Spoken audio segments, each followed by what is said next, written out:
کہ اللہ رب العالمین بااصول ہستی ہے.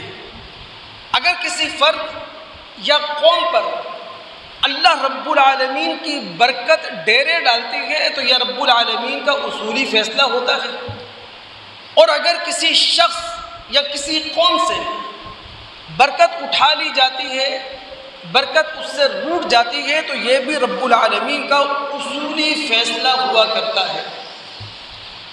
دوستو، ہم اس بات کو سمجھتے ہیں سورہ سبا کی آیات 15 تا 21 کی روشنی میں، جہاں اللہ رب العالمین نے اہل سبا، قوم سبا کا ذکر کیا ہے، ان کی زرعی ترقی کا حوالہ دیا ہے، ان کی تمدنی ترقی کو بتایا ہے، ان کی تجارتی ترقی کو بتایا ہے، اور اس کے ساتھ ساتھ رب العالمین نے یہ بھی فرما دیا کہ جب انہوں نے اللہ رب العالمین کی ان تمام نعمتوں اور برکتوں کی ناقدری کی تو رب العالمین نے ترقی کے گھوڑے سے انہیں اتار بھی دیا.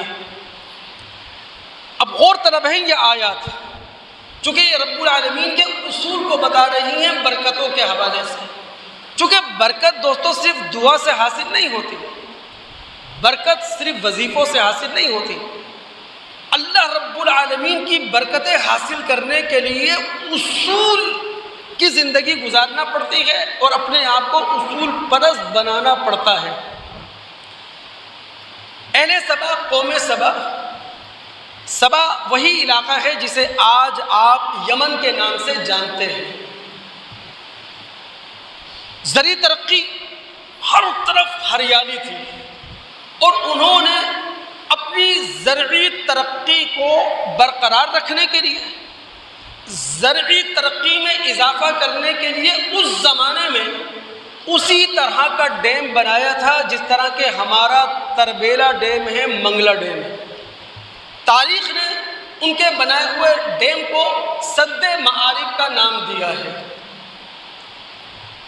اور ان کی زرعی ترقی زبان حال سے یہ کہہ رہی تھی قوم سبا سے، کلوا من رزق ربکم واشکروا لہ، بھئی یہ تمہارے رب کا دیا ہوا رزق ہے، اسے کھاؤ، لیکن اللہ رب العالمین کے فرما بردار بن کر رہنا. لیکن جب قوم سبا نے ناشکری کا رویہ اختیار کیا، یہی زرعی ترقی کڑوے کسیلے پھلوں میں بدل گئی، جھاؤ کے درخت کی صورت اختیار کر گئی، بیری کی جھاڑیوں کی شکل اختیار کر گئی. ان کی تمدنی اور تجارتی ترقی کا عالم کیا ہے؟ یمن سے لے کر شام و فلسطین تک یہ پوری زمین اس زمانے میں ایسی تھی گویا کہ زمین نے سبز چادر اوڑھ لی ہے، سبزے کی چادر اوڑھ لی ہے. یمن سے لے کر شام و فلسطین تک جو مین شاہراہ تھی جس پر تجارتی سفر ہوا کرتے تھے، اس شاہراہ کے دونوں اطراف جو قصبے تھے، جو شہر تھے، وہ ایسے لہلہاتے ہوئے تھے گویا کہ سبزے کی مخمل چادر اوڑھ لی ہے ان قصبات نے بھی، ان شہروں نے بھی.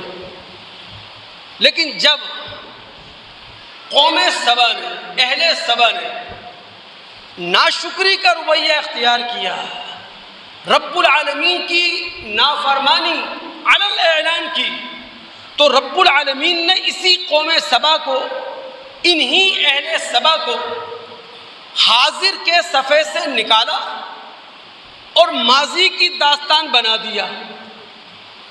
قوم سبا کے جتنے بھی نامور قبائل تھے، کوئی ایک بھی اس سبا کے علاقے میں اس وقت باقی نہیں رہا، تتر بتر ہو گیا، منتشر ہو گیا. قبیلہ غسان نے شام اور اردن میں پناہ لی. اوس اور خزرج، جنہیں ہم انصار کے نام سے یاد کرتے ہیں، یہ بھی یمنی قبائل ہیں، انہوں نے یثرب میں آ کر پناہ لی. قبیلہ خزاعہ جدہ کے قریب تہامہ میں آ بسا. قبیلہ ازد عمان کے اندر جا بسا. اور ان کے علاوہ جتنے بھی قبائل تھے، چاہے وہ کندی ہوں، چاہے وہ جزام ہوں، وہ سارے قبائل وہاں سے نکل گئے. اللہ رب العالمین نے ان آیات کے اندر ہم مسلمانوں کو جو بات سمجھائی ہے نا وہ ہے سمجھنے کی۔ اللہ رب العالمین یہ کہہ رہے ہیں جس شخص یا جس قوم کو بھی نعمتیں ملی ہیں یہ اللہ تعالیٰ کی عطا کردہ ہے، لہذا کوئی شخص کوئی قوم اللہ کی نعمتیں پانے کے بعد متکبر نہ ہو جائے، مغرور نہ ہو جائے، اللہ تعالیٰ کی فرما بردار بن کے رہے۔ ان آیات میں رب العالمین نے یہ بات سمجھائی ہے جس شخص یا جس قوم پر اللہ رب العالمین کے انعامات ہوا کرتے ہیں یہ استحقاق کی بنیاد پر نہیں ہوتے، امتحان کی بنیاد پر ہوتے ہیں، اور اللہ رب العالمین کسی بھی شخص یا قوم کو اپنی نعمتیں دے کر یہ دیکھتا ہے کہ اس کا رویہ شکر گزاری کا ہے یا ناشکری کا ہے۔ پھر ان آیات میں رب العالمین نے یہ بھی بتا دیا کہ جب کسی قوم کو من حیث القوم ہم نعمتیں دے کر آزمائش میں ڈالتے ہیں اور وہ قوم من حیث القوم ان آزمائشوں میں ناکام ہو جاتی ہے تو پھر اپنی آنکھوں سے اللہ رب العالمین کی وہ سزا دیکھتی ہے جس سزا کا فیصلہ اللہ رب العالمین دنیا کے اندر کر چکا ہوتا ہے۔